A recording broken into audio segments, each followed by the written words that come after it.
తెలివి తక్కువడు తెలియదు ఆయనకు. మైనర్ బాలిక మీద హనీ ట్రాప్ కేసు పెట్టే నీకు రాదు. ఎందుకంటే మైనర్ మీద ఒక 25 ఏళ్ళ అడ్డగాడిగా లైంగిక వేధింపులు చేసినప్పుడు హనీ ట్రాప్ కాదు. ఆమె హనీ ట్రాప్ చేసినా నువ్వు ట్రాప్ అయినావు దాంట్లో. దయచేసి అర్థం చేసుకోవాలి. ఇంకోటి ఏం చేసినారు బండి సంజయ్ గారు చివరికి? మొదట్లో ఏమో ఎలక్షన్లు వస్తేనేమో మతం వాడుకుంటాడు. ఇవాళ కొడుకులు లుచ్చా పనులు చేస్తే నేను బీసీ బిడ్డను, నా మీద అరాచకం జరుగుతుందంటాడు.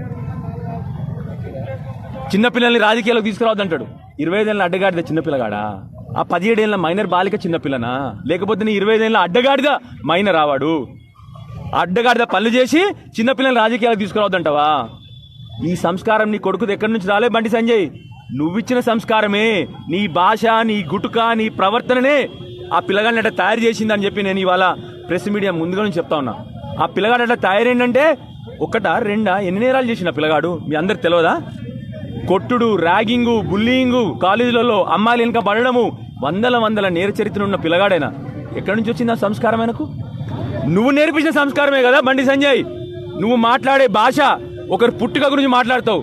ఇవాళ ఏ పుట్టుక గురించి మాట్లాడతావు బండి సంజయ్? మరి చెప్పు, ఇవాళ ప్రజలకు చెప్పు. ఇవాళ చిన్నపిల్లల్ని రాజకీయాలు తీసుకురావద్దని ఒక సెంటిమెంటు, ఆఖరికి మళ్ళొక సెంటిమెంట్. నిన్న ఎవరు నమ్మకండి నేను ఏబీవీపీ అని ఏడడం.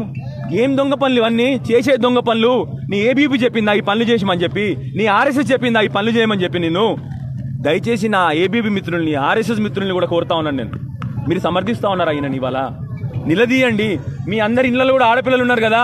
ఒక మైనర్ బాలికకు జరిగిన అన్యాయం అని నిలదీయకపోతే రేపు పొద్దున ఎడిపోతుంది సమాజము.